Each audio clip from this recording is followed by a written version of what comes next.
جس آیے پاک کی تلاوت کا شرف حاصل کیا، بلکہ اس کا ایک حصہ پڑھا، اس کا ترجمہ سماعت کیا۔ اللہ پاک کا ارشاد ہے، اور ذرا غور سے ترجمہ سنیے گا تاکہ کسی ترجمانی کی ضرورت نہ پڑے۔ اللہ کی مہربانی ہوگی تو چاہے بھاشا بنگلہ کیوں نہ ہو، سمجھنے میں آسانی ہوگی۔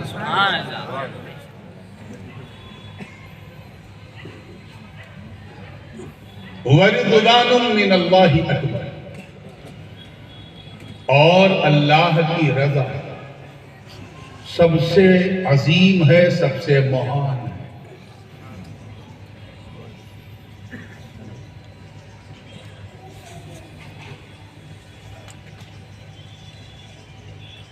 ایک سعادت مند بیٹا وہ ہوتا ہے جو اپنے ماں باپ کو راضی کرے، وہ اس کے لیے بہت بڑی چیز ہے۔ سعادت مند مرید وہ ہے جو اپنے پیر کو راضی کرے، سعادت مند بیوی وہ ہے جو اپنے شوہر کو راضی کرے، اچھا پڑوسی وہ ہے جو اپنے پڑوسی کو ہمیشہ راضی رکھے، اور بہترین مسلمان وہ ہے جو ہر ایک کو راضی رکھے۔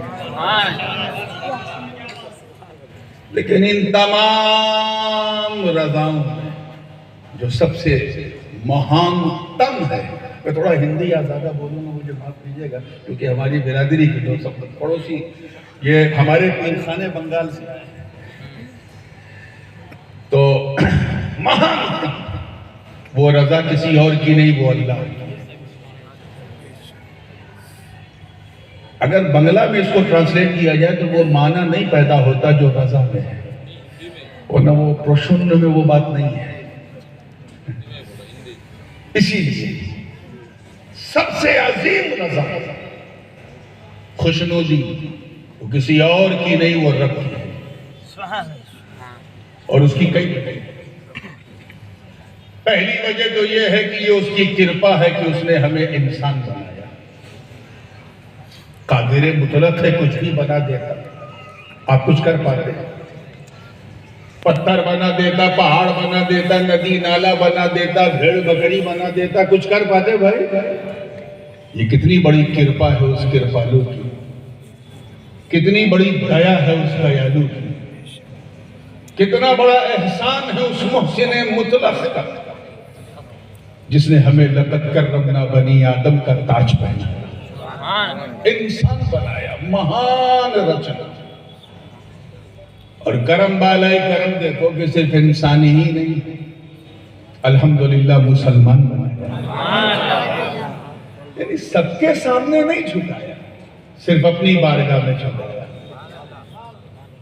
اور اس پر کرم جب اپنے چرم پہ پہنچا، ایک دم اسٹریم پہ، تو کیا ریزلٹ نکلا کہ صرف مسلمان ہی نہیں بلکہ غلام حبیب رحمان بنایا، یعنی کسی اور نبی کا امتی نہیں بنایا بلکہ ان کا امتی بنایا جن کے صدقے میں سارا جہان بنایا۔ اور اگر میں سرکار کی طرف سے، اپنے گھر والوں کی طرف سے، ان کے شہزادگان کی طرف سے کہوں تو یہ ہم پر بہت بڑا کرم ہے کہ ہمیں اپنی فاطمہ کی سنتان بنایا۔ سبحان اللہ۔ اسی لیے تو اللہ کی رضا مہان ہے کہ اس نے ہمیں انسان بھی بنایا، مسلمان بھی بنایا، غلام حبیب رحمان بھی بنایا، تالیہ قرآن بھی بنایا، صاحب ایمان بنایا۔ اور سچی بات بھی یہی ہے کہ everything belongs to him، ہم اللہ کے ہیں، ہمارے بال بال پہ اسی کا حق ہے، روم روم پہ اس کا ادھیکار ہے۔ اسلام میں آتم ہتیا کرنا، خودکشی کرنا حرام ہے۔ کیا ہے بولو دوست؟ حرام ہے۔ کبھی اس طرف خیال بھی انشاءاللہ نہیں رہے گا، ہے نا؟ اس کی ایک وجہ یہ بھی ہے، اور بڑی بنیادی وجہ ہے کہ حرام اس لیے ہے کہ تو نے اپنی جان کو اپنا مال سمجھا، وہ تیرا مال تھا ہی، وہ تو اللہ کی چیز تھی، تو نے اس کے حق میں اپنا حق جتانے کی کوشش کی، اس لیے حرام ہے۔ اس موقع پر ایک بڑی مشہور و معروف آیت کریمہ ہے، میرا دعویٰ ہے کہ اس مجمع میں نہ جانے چچا تو چچا بچہ بھی جانتا ہوگا اس آیت کو. آج تک ہم سنتے آ رہے ہیں. کوئی پریشانی کی خبر سنتے ہیں تو فوراً یہ آیت زبان پہ آتی ہے. انتقال کی خبر سنی تب تو ایکسٹمپور آتی ہے. اور ہمارے یہاں یہ تو اگر بجلی چلی جائے تو لوگ اس آیت کو پڑھتے ہیں. اب اتنے کلو دے دیا کیا اس کو کر لیا ہوگا؟ کون سی آیت ہے؟ کبھی آپ نے اس کے مطلب پہ غور کیا؟ مطلب کیا ہے؟ اِنَّا لِلَّهِ we belong to Allah. ہم اللہ کے ہیں. وَإِنَّا إِلَيْهِ رَاجِعُونَ اور اسی کی طرف لوٹنے والے ہیں. اسی کی طرف لوٹنے والے ہیں.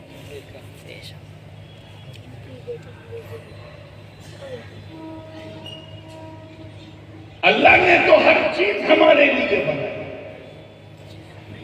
اتنے مختصر سے وقت میں اگر ہم گننا شروع کر دیں تو بچپن سے 55 سے قبرستان کے مدفن پر پہنچ جائیں گے. گنتی پوری نہیں. چاہے برگ و ثمر ہو، شمس و قمر ہو، شجر و حجر ہو، خشک و تر ہو، بحر و بر ہو، سیم و زر ہو، لال و گوہر ہو. چاہے زمین و زماں ہو، مکین و مکاں ہو، چنین و چنا ہو، یہ سارے جہاں ہو، یہ سب اللہ نے ہمارے لیے بنایا. انسان کے لیے بنایا. زمین کے اندر جو معدنیات ہیں، جو منرلز ہیں، چاہے ٹائٹینم ہو، پلیٹینم ہو، گولڈ ہو، سلور ہو، سب اللہ نے ہمارے لیے بنایا. حق تو یہ ہے کہ جانور بھی اللہ نے ہمارے لیے بنائے. اسی لیے کچھ جانوروں کی پیٹھ پہ ہم بیٹھ جاتے ہیں، وہ ہمیں پٹکتے نہیں. جیسے ہاتھی ہے، گھوڑا ہے، اونٹ ہے. کبھی کچھ گدھے پر بھی بیٹھ جاتے ہیں. وہ نہیں پٹکتے، انہیں پتا ہے کہ میں انسان کے لیے. کچھ جانوروں کا عالم یہ ہے کہ ان کے کمر میں رسا باندھ کے ان سے سامان کھینچواتے ہیں کرین کی طرح. وہ لات نہیں مارتے، انہیں اپنی ڈیوٹی پتا ہے. وہ جانتے ہیں کہ ہم انسان کے لیے. اور کچھ جانوروں کا عالم یہ ہے کہ خاص کر معقول الرحم کہ ہم ذبح کر کے مسالہ لگا کے بھون کے کھا بھی جاتے ہیں. وہ 4 پیر کا جانور نہیں ٹوکتا، کچھ 2 پیر والے ٹوکنے لگے ہیں. ان کا ذکر کیا. کہنا صرف یہ ہے کہ جانور بھی ہمارے. ساری نعمتیں اللہ نے ہمارے لیے بنائی. تفصیل میں جانے کا موقع نہیں ہے، بس یہیں سے آگے بڑھ رہا ہوں. کبھی 1 سیکنڈ کے لیے آپ نے سوچا، just for the moment did you think کہ اے اللہ سب کچھ تو تو نے ہمارے لیے بنا، اے اللہ ہمیں کس کے لیے بنا؟ اللہ کرے کیچ کر لو تو مزہ آ جائے. انیک بھالو لگے اگر کیچ کر لو.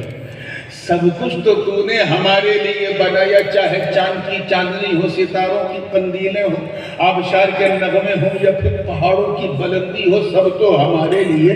مولا ہم کس کے لیے؟ ہم کس کے لیے؟ تو قرآن اسی آیت سے رہنمائی ہوئی. گویا رب فرما رہا ہے میرے بندوں، میں نے سب کچھ تمہارے لیے بنایا اور تمہیں میں نے اپنے لیے بنایا.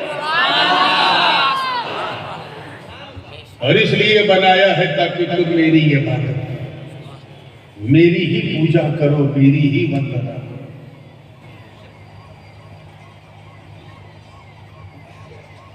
زیادہ دور جانے کی ضرورت نہیں ہے.